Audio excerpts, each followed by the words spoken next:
এই JELET 2025 aspirant, তো finally 2025-এর অন্তত বছরের শেষে এসে হলেও তোমাদের কাউন্সেলিংটা হচ্ছে এবং ভর্তি প্রক্রিয়াও আর কি কিছুদিনের মধ্যেই শুরু হবে, যেরকম যা ডেট দেওয়া আছে। এবং আশা করছি তোমরা যারা যারা জিলেট এক্সামিনেশন দিয়েছো তোমরা প্রত্যেককেই কাউন্সেলিংয়ে পার্টিসিপেট করেছো, এবং যারা করনি তারা অতি দ্রুত পার্টিসিপেট করে নাও, কারণ আগামীকাল অবধি তোমাদের কাছে টাইম রয়েছে ফার্স্ট রাউন্ডের পার্টিসিপেশনের জন্য। এবছর আপাততভাবে 2 রাউন্ড কাউন্সেলিংয়েরই নোটিফিকেশন দিয়েছে, মপআপের সম্ভাবনা একদম নেই বললেই চলে, কারণ প্রায় বছর শেষ হয়ে যাচ্ছে, তাছাড়া আর ডিলে করাটাও পসিবল নয়। কাজেই মপআপের চিন্তা কেউ করো না, রাউন্ড 1 এবং রাউন্ড 2তে কাউন্সেলিং শেষ ধরে রেখো। এছাড়া তোমাদের যারা যারা রাউন্ড 1-এতে পার্টিসিপেট করবে না তারা কিন্তু কোনোভাবেই রাউন্ড 2তে পার্টিসিপেট করতে পারবে না। কাজেই যারা এখনো পার্টিসিপেট করোনি অতি দ্রুত কিন্তু আগামীকালকের মধ্যে রাউন্ড 1-এর জন্য পার্টিসিপেট করে নাও। 500 টাকা একটা ফিজ আছে, রেজিস্ট্রেশন ফিজ পে করো, রেজিস্ট্রেশন করো এবং চয়েস ফিলিং তোমরা করে রাখো। যদি কেউ ফি পেমেন্ট করো বা চয়েস ফিলিং না করো তাহলেও কিন্তু তার কোনো কিছু হবে না, রাউন্ড 1-এর জন্যও হবে না, রাউন্ড 2 এর জন্যও হবে না। তো অতি দ্রুত যা যা প্রসেস আছে সমস্ত প্রসেসগুলোকে কমপ্লিট করো, আগামীকাল কিন্তু লাস্ট ডেট রয়েছে। ওকে, তো তোমাদের আফটার মানে রেজিস্ট্রেশন বা চয়েস ফিলিং কি প্রসিডিওর আছে, বা রাউন্ড 1-এতে কি কি কন্ডিশন তোমাদের হবে, কি করতে হবে তোমাদেরকে, কি ডকুমেন্টস লাগবে থেকে শুরু করে A to Z যা ইনফরমেশন, সেই সমস্ত কিছু ইনফরমেশন আমি দেবো তোমাদেরকে আজকের এই ভিডিওতে। কাজে এই ভিডিওটা শেষ পর্যন্ত অতি অবশ্যই দেখবে। চ্যানেলটাই নতুন হয়ে থাকলে সাবস্ক্রাইব করে নোটিফিকেশনটা ক্লিক করে অলতে সেট করে রাখবে। আর যারা এখনো পর্যন্ত আমাদের হোয়াটসঅ্যাপ চ্যানেলটাতে জয়েন হওনি অতি দ্রুত কিন্তু চ্যানেলটা জয়েন হয়ে যাবে, কারণ তোমরা জিলেটের পর যে কলেজগুলোয় ভর্তি হবে ম্যাক্সিমাম অফ দ্য কলেজেসই হচ্ছে আমাদের মাকআউট অ্যাফিলিয়েটেড।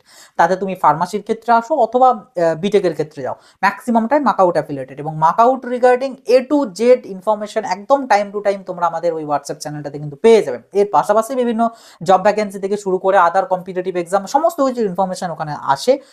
তো অতি অবশ্যই জয়েন হয়ে যাবে। যারা জয়েন হলি লিঙ্ক এই ভিডিওর ডেসক্রিপশন বক্সে আমি দিয়ে রাখবো এবং ভিডিওর প্রথম পিন কমেন্টও দিয়ে রাখবো, অতি দ্রুত কিন্তু জয়েন হয়ে যাবে। দেখো আর কথা বাড়াবো না, তোমাদের জিলেটের জন্য আগামী 14 তারিখ অবধি তোমাদের রাউন্ড 1-এর জন্য পার্টিসিপেশনের লাস্ট ডেট দেওয়া হয়েছে, চয়েস ফিলিং চয়েস লকিং সমস্ত কিছুর প্রসেসের জন্য। এবং তোমাদের আগামী 16ই ডিসেম্বর ফার্স্ট রাউন্ডের রেজাল্ট তোমাদের দেবে, অ্যালটমেন্ট রেজাল্ট তোমাদের দেবে, অর্থাৎ কে কোন কলেজ পেলে যা চয়েস ফিলিং করেছিলে সেই অ্যাকর্ডিং এবং তোমার র্যাঙ্কের অ্যাকর্ডিং কোনো অ্যালটমেন্ট এসেছে কিনা সেই সমস্ত প্রসিডিওরের যে রেজাল্ট সেই রেজাল্টগুলো কিন্তু 16 তারিখে তোমাদের দেবে। এবং সেটার এগেনস্টে তোমাদের 16 তারিখ থেকে 20 তারিখ পর্যন্ত ভর্তি প্রক্রিয়া চলবে রাউন্ড 1-এর রেসপেক্টে, ঠিক আছে, ভর্তি প্রক্রিয়া বা আপগ্রেডেশন এই সমস্ত। তো এই যে এই ডেটের মাঝে তোমাদের কি কি কন্ডিশন হতে পারে সেগুলোতেই আসবো। দেখো ফার্স্ট থিং হচ্ছে তোমাদের ফার্স্ট রাউন্ডের অ্যালটমেন্ট রেজাল্ট আসলো, ঠিক আছে, ফার্স্ট রাউন্ডের রেজাল্ট আসলো। এবার রেজাল্টে তোমাদের দুটো কন্ডিশন হতে পারে, একটা হচ্ছে কি, একটা হচ্ছে কোনো সিট পাওনি মানে নো অ্যালটমেন্ট, ঠিক আছে, এটা একটা হতে পারে, অথবা আরেকটা হতে পারে ইয়াস মানে কোনো না কোনো একটা সিট পেয়েছো, দুটো কন্ডিশন হতে পারে। এবার যাদের নো অ্যালটমেন্ট তাদের কিচ্ছু করতে হবে না, তোমরা জাস্ট সিম্পলি রাউন্ড 2-তে অটোমেটিক্যালি পার্টিসিপেট হয়ে যাবে। তোমাদের কোথাও কিচ্ছু করতে হবে না, না পোর্টালে কিছু করতে হবে, না আদার্স কোনো জায়গাতে কিছু করতে হবে, কিচ্ছু না। তোমরা সিম্পলি অপেক্ষা করবে আবার 22 তারিখের জন্য, কারণ 22 তারিখে তোমাদের রাউন্ড 2 এর অ্যালটমেন্ট রেজাল্ট দেবে, সেই দিনকার জন্য অপেক্ষা করবে, তোমাদের এর বাইরে কিচ্ছু করতে হবে না। কিন্তু যাদের অ্যালটমেন্ট আসবে তাদেরকে এখানে খুব ভাইটাল কতগুলো প্রসেস বা কতগুলো স্টেপ কিন্তু অতি অবশ্যই ফলো করতে হবে। স্টেপগুলো কি কি দেখো, প্রথম এখানে তোমাদেরকে যদি অ্যালটমেন্ট আসে সেক্ষেত্রে তোমাদের সিট অ্যাকসেপ্টেন্স একটা ফি আছে, যে ফিটা হচ্ছে 5000 রুপিস। তো এই 5000 রুপিসটা কিন্তু তোমাদেরকে পেমেন্ট করতেই হবে, মানে এটা ম্যান্ডেটারি। এবার যদি কেউ বলো যে দাদা আমি যদি অ্যালটমেন্ট এসেছে বাট ফিস যদি আমি পেমেন্ট না করি কি হবে, জাস্ট সিম্পলি তুমি হয়ে যাবে হচ্ছে এক্সিট, ঠিক আছে, এক্সিট। এবার এই এক্সিটের মিনিং কি, এক্সিটের মিনিং হচ্ছে তুমি টোটালি জিলেট 2025-এর কাউন্সেলিং থেকে তুমি আউট হয়ে গেলে, মানে তুমি কাউন্সেলিং থেকে কোনো প্রকার কলেজ পাওয়ার জন্য আর এলিজিবল নও। তোমার যদি ভর্তি হওয়ার ইচ্ছা থাকে তোমাকে কোনো কলেজের সাথে কথা বলে ডাইরেক্ট অ্যাডমিশন নিতে হবে, কাউন্সেলিং থেকে তুমি বেরিয়ে গেলে, রাউন্ড 1 থেকেও বেরিয়ে গেলে এবং অ্যাজ ওয়েল এজ রাউন্ড 2 থেকেও বেরিয়ে গেলে। তো সিট এলে 5000 টাকা সিট অ্যাকসেপ্টেন্স ফি পেমেন্ট করাটা ম্যান্ডেটারি হলো। শুধু পেমেন্ট করাটাই ম্যান্ডেটারি নয়, এরপরে তোমাদেরকে কিন্তু উইদিন ডেট মানে 20 তারিখের মধ্যে যে কলেজে অ্যালটমেন্ট পেয়েছো সেই কলেজে ফিজিক্যালি ভেরিফিকেশনে যেতে হবে। কি, ফিজিক্যালি ভেরিফিকেশনে, ওকে, মানে 5000, আর যদি কেউ ফিজিক্যাল ভেরিফিকেশনটাও না করো, মানে ধরো 5000 টাকা পে করলে বাট ফিজিক্যাল ভেরিফিকেশনে যাওনি এই ডেটের মধ্যে, তাহলেও কি হবে, সেম জিনিস এক্সিট হয়ে যাবে কাউন্সেলিং থেকে। অর্থাৎ অ্যালটমেন্ট এলে 5000 টাকা দেওয়াটা ম্যান্ডেটারি এবং যে কলেজে অ্যালটমেন্ট এসেছে সেই কলেজে ফিজিক্যালি ভেরিফিকেশন করাতে যাওয়াটাও কিন্তু ম্যান্ডেটারি। ওকে, এবং সেটা ডেটের মধ্যে, ডেটের পরে ধরো 20 তারিখ ডেট আছে, কেউ যদি কোনো রিজনের জন্য 21 তারিখ গেলে, তো সেক্ষেত্রে ওই তোমার অ্যালটমেন্টের আর কোনো ভ্যালিডিটি নেই, কারণ ওই অ্যালটমেন্টের যে মানে ব্যাপারটা ওটা কিন্তু 20 তারিখ পর্যন্তই তোমার থাকবে, তো 20 তারিখের মধ্যে যেতে হবে। এরপরে আসবে হচ্ছে ফিজিক্যাল ভেরিফিকেশনের সময় বেশ কিছু ডকুমেন্টসও তোমাদের প্রয়োজন পড়বে, মানে নিয়ে যেতে হবে। কি কি ডকুমেন্টস আমি স্ক্রিনে দিয়ে দিচ্ছি, এই সব যে ডকুমেন্টসগুলো দেখতে পাচ্ছ এই ডকুমেন্টসগুলো তোমাদেরকে ক্যারি করতে হবে, অরিজিনাল সাথে তোমাদের জেরক্স কপিও কিন্তু ক্যারি করতে হবে, তাতে তুমি অ্যাডমিশনের জন্য যাও বা ফিজিক্যাল ভেরিফিকেশন মানে আপগ্রেডেশনের জন্য যাও। আসছি আমি এই প্রসেসগুলোতে। কি ফিজিক্যাল ভেরিফিকেশনে যাওয়ার পর তোমাদের কাছে দুটো অপশনস থাকবে, কি কি, একটা হচ্ছে আপগ্রেডেশন, একটা হচ্ছে আপগ্রেডেশন, ঠিক আছে, আপগ্রেডেশন, আর একটা হচ্ছে অ্যাডমিশন। তো এই দুটো তোমাদের কাছে অপশনস কিন্তু থাকবে, আপগ্রেডেশন আর অ্যাডমিশন। এবার আপগ্রেডেশনটা নিয়ে তোমাদের অনেকের অনেক রকম ডাউটস আছে যে এটা কারা এলিজিবল আপগ্রেডেশনের জন্য, আপগ্রেডেশনের প্রসেসটা কি বা কি ব্যাপার। দেখো সিম্পলি ক্লিয়ার করে দিই, যদি তোমরা ধরো যে চয়েস ফিলিং করেছো, চয়েস ফিলিং এ তো 1 2 3 4 5 এরকম করে করে বহু তোমরা চয়েস ফিলিং দিয়েছো যে যার মতন করে, কারোর যদি ফার্স্ট চয়েসটাতেই অ্যালটমেন্ট আসে, কারোর যদি ফার্স্ট চয়েসটাতে অ্যালটমেন্ট আসে, সে আপগ্রেডেশনের জন্য এলিজিবল নয়, তাকে 5,000 টাকা পেমেন্ট করে ফিজিক্যাল ভেরিফিকেশন করে অ্যাডমিশন নেওয়াটা তার ম্যান্ডেটারি। যদি সে অ্যাডমিশন না নেয় বা ফিজিক্যাল ভেরিফিকেশন না করায় অথবা 5,000 টাকা পে না করে, সে কিন্তু এক্সিট হয়ে যাবে, মানে যার ফার্স্ট চয়েসটাতেই অ্যালটমেন্ট আসবে তার জন্য আপগ্রেডেশনের অপশনস অ্যাভেলেবল নেই। কিন্তু যদি কেউ সেকেন্ড চয়েস অথবা তার নিচের যে কোনো একটা চয়েসে যদি অ্যালটমেন্ট আসে, তার ক্ষেত্রে দুটো অপশনই অ্যাভেলেবেল থাকবে। এগুলো তো ম্যান্ডেটারি থাকছে, কিন্তু এই দুটোর মধ্যে যে কোনো একটা তার ইচ্ছার মতন করতে পারে। সে যদি চায় যে না আমি যেটা পেয়েছি আমি এটাতে অ্যাডমিশন হয়ে যেতে চাইছি, আমি আর চাইছি না সেকেন্ড রাউন্ডে যেতে বা অন্য দেখতে, তো সে সিম্পলি অ্যাডমিশন নিয়ে নিতে পারে, কোনো প্রবলেম কিন্তু নেই। ওই যা যা ডকুমেন্টস আছে সেগুলো ক্যারি করবে, নিয়ে যাবে সাথে, পারলে একবার ওই যে কলেজ অ্যালটমেন্ট এসেছে একটু ওয়েবসাইট থেকে ফোন নাম্বার নিয়ে কলেজের সাথে কন্ট্যাক্ট করে নিতে পারো, জেনে নিতে পারো ফিস বাগারা কি কি আছে, অ্যাডমিশন ফিস টি সেই মতন প্রিপেয়ার হয়েই যাবে। আর যদি আপগ্রেডেশন করতে চাও সেক্ষেত্রে যা যা ডকুমেন্টস দেখালাম এই সব ডকুমেন্টসগুলো শুধুমাত্র নিয়ে যাবে, অরিজিনাল সাথে ফটোকপি নিয়ে যাবে, কোনো অ্যামাউন্ট লাগে না আপগ্রেডেশনের জন্য, জাস্ট সিম্পলি গিয়ে ওখানে বলবে আমি আপগ্রেড করবো। এবার ওখানে বেশ কিছু ঝামেলা করে আপগ্রেডেশনের সময়, বিভিন্ন রকম জিনিস বলবে, বিভিন্ন রকম জিনিসের ভয় দেখায়, তুমি আর কলেজ পাবে না, হ্যান্ড পাবে না, ত্যান পাবে না, কিন্তু ওগুলো একটাও বিশ্বাস করার দরকার নেই।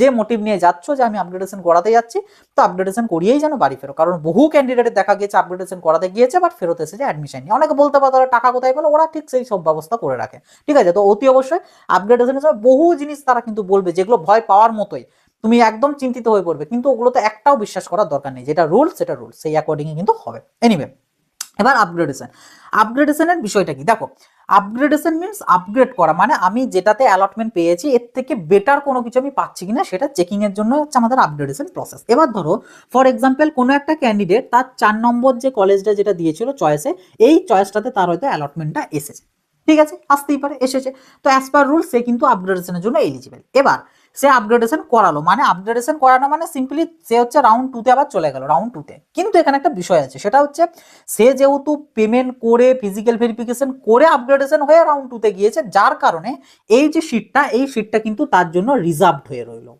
এই সিটটা তার জন্য কিন্তু এই ক্যান্ডিডেটটার জন্য রিজার্ভড হয়ে রইলো। তবে বেশ কিছু কন্ডিশনে, কন্ডিশনটা কি, যদি রাউন্ড 2 তে এই যে, আচ্ছা তার আগে বলি আপগ্রেডেশনের নিয়মটা কি। আপগ্রেডেশন নিয়ম হচ্ছে যে নাম্বার চয়েসটাতে অ্যালটমেন্ট এসেছে তার নিচে যতগুলোই চয়েস থাকুক না কেন সেগুলো সমস্তটাই সিস্টেম থেকে ডিলিট হয়ে যাবে, মানে ওই চয়েসগুলো আর কোনোভাবেই সেই ক্যান্ডিডেটের পাওয়ার পসিবল নয়, মানে একদম সম্ভাবনা নেই। তার যতগুলো এখানে 6 কেন, কেউ যদি এর পরেও 10টা 20টা দিয়ে থাকে সে সব তার সিস্টেম থেকে ডিলিট হয়ে যাবে, একমাত্র যেখান অব্দি অ্যালটমেন্ট এসেছে সেইটা তার উপরের দিকের গুলো সিস্টেমে কিন্তু থাকবে, ওকে, মানে সেগুলোর মধ্যে আবার পাওয়ার সম্ভাবনা থাকতে পারে।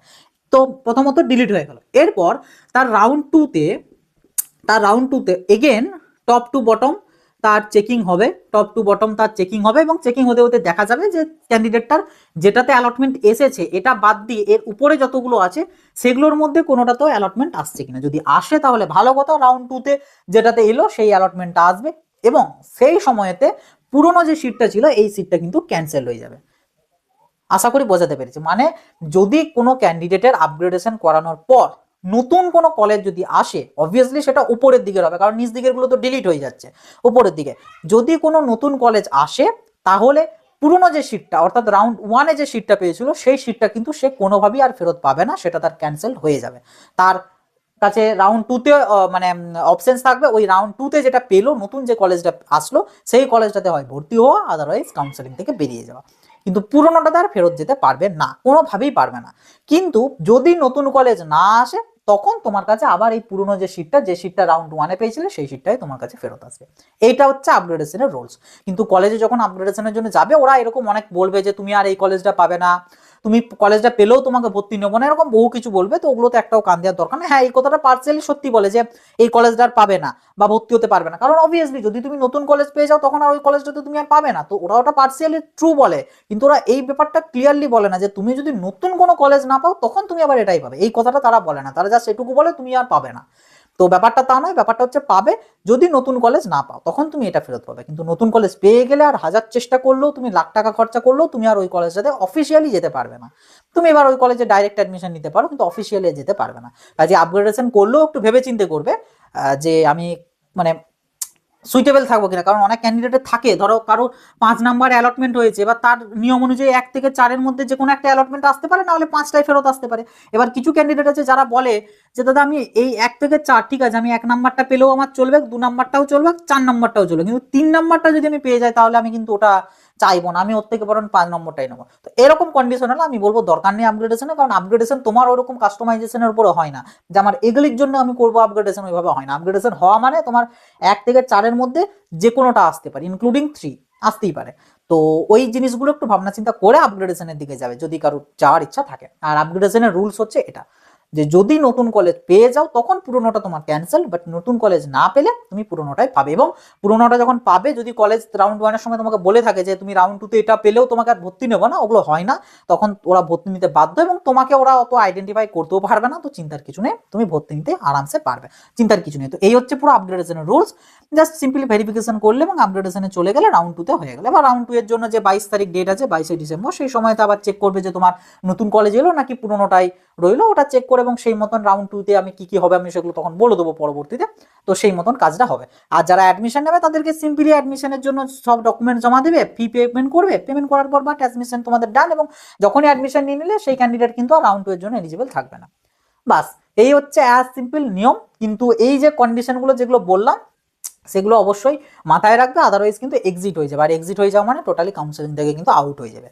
তো এগুলোই ব্যাপার ছিল। এবার এখানে তোমাদের লাস্টলি কয়েকটা ডাউটস ছিল, যেমন বিশেষ করে ওবিসিদের নিয়ে হয়তো অনেকের ডাউটস আছে যে দাদা আমাদের ওবিসি, আমি ক্যাটাগরি থেকে বিলং করি, তো আমার এখানে কোন সার্টিফিকেটটা দিতে হবে। আচ্ছা, আরেকটা জিনিস ভুলে গেছি বলতে, সেটা হচ্ছে যদি কোনো ক্যান্ডিডেটের কোনো কিছু ভুল থাকে, কোনো কিছু ভুল মানে সেটা তুমি রেজিস্ট্রেশন করার সময় কোনো ডাটার এন্ট্রিতে ভুল করে দিয়েছো বা কোনো জিনিসে ভুল আছে, সেই ভুলটা কিন্তু তোমরা চেঞ্জ করতে পারবে বা সঠিক করতে পারবে, রেকটিফাই করতে পারবে। কিভাবে? সেটার জন্য তোমাকে কিন্তু অ্যালটমেন্ট আসাটা জরুরি, ঠিক আছে? সেটার জন্য অ্যালটমেন্ট আনাটা জরুরি। তো কাজেই যাদের এরকম কোনো ভুল রয়েছে, সেই ভুলের ক্ষেত্রে তোমাদেরকে মাথায় রাখতে হবে এমনভাবে চয়েস ফিলিং করতে হবে যাতে অ্যালটমেন্ট যেন 100% শিওর যেন আসেই আসে। যদি অ্যালটমেন্ট না আসে তাহলে কিন্তু কিছু করার নেই, বাট এমনভাবে চয়েস ফিলিং করতে হবে যাতে অ্যালটমেন্ট ম্যান্ডেটারিলি ভাবে যেন আসেই আসে। অ্যালটমেন্ট এলো, 5,000 টাকা পে করলে, সেই কলেজে ভেরিফিকেশনে গেলে, যখনই ভেরিফিকেশনে যাবে, ভেরিফিকেশনে যাওয়ার সময়তে ওখানে গিয়ে বলবে কলেজকে যে আমার এই জিনিসটা ভুল আছে, ওটাকে ঠিক করে দেওয়ার জন্য ওনারা তোমার ওই জিনিসটাকে ঠিক করে দেবে এবং ঠিক করে পরে তোমার যা অপশন সেটা তোমাকে চুজ করতে বলবে। এই যে ঠিক করার বিষয়টা, এটা কোনো ডিটেলসের জন্য বললাম, ঠিক আছে? লাইক কেউ হয়তো মাধ্যমিকের বা উচ্চ মাধ্যমিকের কোনো ডিটেলসে ভুল করেছো, বা তোমাদের যে লাস্ট কোয়ালিফাইং এক্সাম মানে ডিপ্লোমার হয়তো কোনো জিনিসে ভুল ইনপুট করে ফেলেছিল রেজিস্ট্রেশনে, তো ওই জিনিসগুলো চেঞ্জ করতে পারবে, ঠিক আছে? মানে চেঞ্জের ক্ষেত্রে চেঞ্জ করলে করার পরও তোমাদের কাছে দুটো অপশনই থাকবে। কিন্তু যদি কারোর ক্যাটাগরিতে কোনো চেঞ্জ করতে হয় বেসিক্যালি, সেই সময়ের ক্ষেত্রে তোমাদের সিটটাই ক্যান্সেল হয়ে যাবে। এবার আমি আসছি ক্যাটাগরি চেঞ্জের বিষয়টা কি। দেখো, অনেক ক্যান্ডিডেট আছো যারা হয়তো যখন ফর্ম ফিল আপ করেছিলে তখন তুমি ওবিসি এ হিসাবে করেছিলে, বাট তুমি এখন ওবিসি বি তে চলে এসেছো এবং তোমার কাছে এখন অফিসিয়ালি ওবিসি বি এর সার্টিফিকেটও তুমি পেয়েও গিয়েছো। তাহলে কি হবে? তোমার তো এখানে পোর্টালেতে ওবিসি এ করা আছে, তো এই ক্যান্ডিডেটটাকেও কিন্তু ক্যাটাগরিটাকে চেঞ্জ করতে হবে। তবে ক্যাটাগরি চেঞ্জ করে তুমি আর ওবিসি বি তে আসতে পারবে না, তোমার ওবিসি এ থেকে সরাসরি এখানে জেনারেলে আসতে হবে, ঠিক আছে? মানে কোনো ক্যাটাগরির মধ্যে ইন্টারচেঞ্জ এখানে পসিবল নয়, যে কোনো ক্যাটাগরির থেকে জেনারেলে আসাটা সম্ভব। তো যেহেতু তুমি ওবিসি এ দিয়ে রেখেছো, বাট তোমার কাছে সার্টিফিকেট আছে ওবিসি বি এর, কাছে ওটা ভ্যালিড নয়, ওই জন্য তোমাকে জেনারেলে কনভার্ট করে দেবে, বা উল্টোটাও হতে পারে। কিংবা হয়তো দেখা গেল কেউ ওবিসি এ ছিলে এই আছো, বাট তুমি সার্টিফিকেট দিতে পারছো না। এবার ওবিসিদের ক্ষেত্রে কি সার্টিফিকেট লাগবে যদি বলি, হয় রিভ্যালিডেট সার্টিফিকেট দিতে হবে, আদারওয়াইজ এনসিএল দিতে হবে, যেটা 1/4/2025 পর ইস্যু করা, 1/4/2025 পর ইস্যু করা, ঠিক আছে? এই দুটোর যে কোনো একটা দিতে হবে, হয় রিভ্যালিডেট তা না হলে এনসিএল, দুটোর কোনোটাই যদি কেউ না দিতে পারো তাহলে তাকে সেম ওই যে ক্যাটাগরি ছিল সেটার থেকে জেনারেলে কনভার্ট করে দেওয়া হবে। ওবিসি বিদের ক্ষেত্রেও সেম কথা প্রযোজ্য। আশা করি এই ক্যাটাগরির এই বিষয়টা বোঝাতে চাইলাম পারলাম। ইডাব্লিউএস এর ক্ষেত্রেও সেম নিয়ম আমাদের, যদি কেউ সার্টিফিকেট না প্রোভাইড করতে পারো তাকেও জেনারেলে কনভার্ট করে দেওয়া হবে। ওকে, এবং এই ক্ষেত্রে মানে এরকম ক্যাটাগরি চেঞ্জের ক্ষেত্রে মানে সেটা মানে ক্লিয়ার হয়ে গেছে কি কি কন্ডিশনে জেনারেলে তো কনভার্ট হচ্ছে।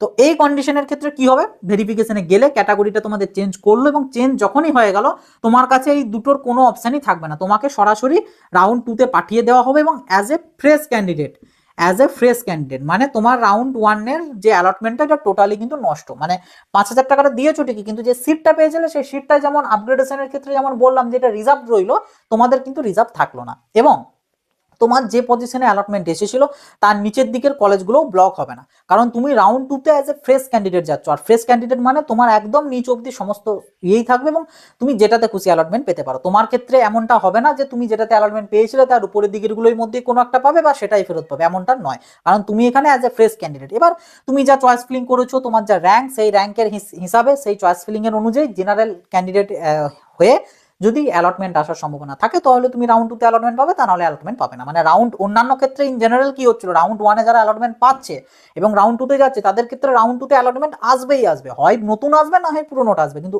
এই সব ক্যান্ডিডেট যাদের এরকম চেঞ্জ হচ্ছে, ক্যাটাগরি চেঞ্জ হচ্ছে, তাদের ক্ষেত্রে রাউন্ড 2 তে অ্যালটমেন্ট নাও আসতে পারে। এতে চিন্তিত হওয়ার বা অবাক হওয়ার কিছু নেই, কারণ ওটাই রুলস। কারণ তুমি রাউন্ড 1 এর যে সিটটা পেয়েছিলে সেই সিটটা তোমার ক্যান্সেল হয়ে গিয়েছে, ঠিক আছে, সেই সিটটা তোমার টোটালি ক্যান্সেলড। ওই জন্য তোমার এখানে কোনো রিজার্ভের কিছু ব্যাপার নেই। তুমি মানে তোমার ক্ষেত্রে ধরতে হবে রাউন্ড 2টাই হচ্ছে তোমার রাউন্ড 1, মানে তুমি এখানেই ফার্স্ট পার্টিসিপেট করছো, এরকম আর কি ব্যাপারটা। ঠিক আছে, তো এগুলোই মোটামুটি তোমাদের কমন ডাউটস বা কমন জিনিস ছিল যেগুলো জেনে রাখাটা উচিত। আর এর পাশাপাশি আউটকাম ডকুমেন্টস অতি অবশ্যই নিয়ে আসবে। মানে তুমি যে কাজটাই করো না কেন একটা সেটার রেসপেক্টে তুমি আউটকাম ডকুমেন্টস পাবে। আউটকাম ডকুমেন্টস মিনস তুমি যে জিনিসটা করলে সেটার রেসপেক্টে একটা ডকুমেন্টস, যে হ্যাঁ তোমার এটা করা হয়েছে, এরকম একটা ডকুমেন্টস তুমি পাবে, যেটা তোমাকে ওই কলেজ থেকে দেবে, যে কলেজে ভেরিফিকেশনে গিয়েছো সেই কলেজ থেকে দেবে। মানে তাতে তুমি যদি অ্যাডমিশন নাও সেক্ষেত্রেও তোমাকে একটা আউটকাম ডকুমেন্টস দেবে, যেটার নাম হচ্ছে পিআই স্লিপ। ঠিক আছে, একটা পিআই স্লিপ দেবে তোমাকে। তুমি যদি আপগ্রেডেশন করো মানে ইয়েস আপগ্রেডেশন করে তুমি যদি রাউন্ড 2 তে যাও সেক্ষেত্রেও তোমাকে একটা আপগ্রেডেশনের জন্য একটা আউটকাম ডকুমেন্টস দিয়ে দেবে, যে হ্যাঁ তোমার ওখানে লেখা থাকবে একদম লাস্টে উইলিংনেস বলে একটা সেকশন থাকবে, ওইখানেতে লেখা থাকবে যে হ্যাঁ accept and possible for yes upgradation বা এরকম সামথিং বলে একটা লেখা থাকবে। তার মানে ওটা লেখা আছে মানে বুঝে গেলে যে হ্যাঁ তোমার অ্যাপ্লিকেশনটা আপগ্রেডেশন করে দিয়েছে। কারণ অনেক কলেজ এখানে স্ক্যাম করে, যদিও আমাদের এই ফিল্ডে খুব একটা করে না, এগুলো নার্সিং ফার্সিং ফিল্ডে বেশি হয়। মানে কোনো একটা ক্যান্ডিডেট বললো আমি আপগ্রেডেশন করাবো, কিন্তু কলেজ কর্তৃপক্ষ আপগ্রেডেশন না করিয়ে তাকে অ্যাডমিশন নিয়ে নিল বা হয়তো তাকে রিজেক্ট করে দিল ওরা মানে সিস্টেম থেকে। এবার কেউ যদি আউটকাম ডকুমেন্টসটা না নেয় সে বুঝতেও পারলো না, সে ভাবলো আমি আমার আপগ্রেডেশন হয়ে গেছে, এবার রাউন্ড 2 তে যখন দেখছে তার কোনো অ্যালটমেন্ট আসেনি, কারণ আসবে কি করে, তার তো আপগ্রেডেশন করাইনি। তো ওই জন্য ডকুমেন্টসটা নিয়ে চেক করে নিতে হবে যে আপগ্রেডেশন লেখা রয়েছে কিনা বা তুমি যেটা করতে চেয়েছো সেটাই লেখা রয়েছে কিনা। ঠিক আছে, যদি কেউ কোনো কিছু চেঞ্জ করা মানে এমনি পার্সোনাল ডিটেলস কোনো চেঞ্জ বা রেজিস্ট্রেশন চেঞ্জ হয় ওটাও ওখানে লেখা থাকবে যে কোন কি চেঞ্জটা তুমি করেছো, রিমার্কসের ওখানে লেখা থাকবে। ঠিক আছে, আর যাদের ক্যাটাগরি চেঞ্জ হবে তাদের ক্ষেত্রেও পুরো পেজটার উপরে একদম সাইডে কর্নারে সিট ক্যান্সেল বলে স্ট্যাম্প মারা থাকবে, আর নিচের দিকে লেখা থাকবে যে সিট ক্যান্সেলড অ্যান্ড ক্যাটাগরিটা চেঞ্জ, কোন ক্যাটাগরি থেকে কিসে এসেছো সেই ক্যাটাগরি চেঞ্জটা লেখা থাকবে, আর বলা থাকবে যে রাউন্ড 2 তে যাচ্ছ বলে, এরকম ব্যাপারটা। ঠিক আছে, মানে যে কাজই করো না কেন এরকম একটা ডকুমেন্টস পাবে এবং ডকুমেন্টসটা অবশ্যই নিয়ে আসবে। যদি কোনো কলেজ নাও দেয় এটা তোমার দায়িত্ব সেই ডকুমেন্টসটা নিয়ে আসা, তো অবশ্যই নিয়ে আসবে ডকুমেন্টস এবং দেখে নেবে তুমি যেটা করলে সেটাই ওখানে মানে লেখা রয়েছে কিনা। আমি দেখো স্যাম্পলের জন্য এখানে স্ক্রিনেতে দিয়ে দিচ্ছি, যে এখন যেটা দেখতে পাচ্ছ এটা হচ্ছে তোমাদের আপগ্রেডেশনের জন্য, মানে জাস্ট সিম্পল আপগ্রেডেশন, কেউ গিয়েছো কোনো কিছু চেঞ্জ করতে হয়নি তুমি আপগ্রেডেশন করেছো, এটা হচ্ছে আপগ্রেডেশনের জন্য। দেখো নিচে লেখা আছে যে আপগ্রেডেশনের কথাটা বলা আছে। ঠিক আছে, এখন যেটা দেখতে পাচ্ছ এটা হচ্ছে একটা কিছু চেঞ্জ হয়েছিল, কি চেঞ্জ হয়েছিল ওখানে বলাই আছে, দেখো 12th এর বোধহয় রেজিস্ট্রেশন নাম্বার বা সামথিং কিছু একটা চেঞ্জ হয়েছিল এবং তার সাথে আপগ্রেডেশন হয়েছে, তো লেখা আছে ওটা মেনশন আছে। ঠিক আছে, আর এই যে এখন যেটা দেখতে পাচ্ছ এটা হচ্ছে তোমাদের সিট ক্যান্সেলেশনের নিয়ে, যে ক্যাটাগরি চেঞ্জ হয়েছে কারো, কোনো একটা ক্যাটাগরি থেকে কোনো একটা ক্যাটাগরিতে হয়েছে এবং এখানে দেখো এক্ষেত্রে একদম স্পষ্ট সিট ক্যান্সেল বলে দেওয়া আছে এবং নিচের রিমার্কসের ক্ষেত্রেও সমস্ত কিছু বলে দেওয়া আছে। ঠিক আছে, তো এগুলো হচ্ছে সব আউটকাম ডকুমেন্টস। আর অ্যাডমিশনেরটা দেখালাম না, ওটা যদিও নেওয়ার কিছু নেই, কারণ ভর্তি হয়ে যাচ্ছে মানে তারা এমনিই নিয়ে নেবে, চাপ নেই কিছু। এনিওয়ে এই হচ্ছে আমাদের টোটাল জিলেট 2025 এর আপাততভাবে রাউন্ড 1 এর জন্য ডিটেলস। ঠিক আছে, তো এর বাইরে যদি তোমাদের মনের মধ্যে এখনো কিছু ডাউটস, কোনো কোয়ারিজ থেকে থাকে, অতি অবশ্যই কমেন্ট বক্স ওপেন আছে, কমেন্ট বক্সে লিখে জানাবে, আমি নির্দ্বিধায় সেগুলোর উত্তর দিয়ে দেওয়ার চেষ্টা করবো। যদি দেখা যায় হিউজ লেভেলের কিছু ডাউটস রয়েছে, সেগুলো না হয় আমি সেপারেট একটা ভিডিও আমি বানিয়ে দিয়ে তোমাদের ডাউটসগুলো ক্লিয়ার করে দেওয়ার চেষ্টা করবো। অবশ্যই যারা এখনো পার্টিসিপেট করোনি 14 তারিখের মধ্যে পার্টিসিপেট করে নাও, কারণ রাউন্ড 2-তে নতুনভাবে পার্টিসিপেট করা কিন্তু একদমই পসিবল হবে না। ওকে, তো এই ছিল আর কি আজকের ভিডিও। আশা করছি ভিডিওটা তোমাদের খুবই কাজে আসবে। ভিডিওটা প্রত্যেকের সাথে শেয়ার করে দেবে। চ্যানেলটাই নতুন হয়ে থাকলে সাবস্ক্রাইব করে নোটিফিকেশনে ক্লিক করে অলতে সেট করে রাখবে। আর কোনো ডাউট, কোনো কোয়ারিজ থেকে থাকলে কমেন্ট বক্স খোলা আছে, কমেন্ট বক্সে লিখে জানাবে। ব্যাস, তো চলো আশীর্বাদ, দেখা হবে নতুন একটা ভিডিওতে। সকল ভালো থাকবে, সুস্থ থাকবে, বাই।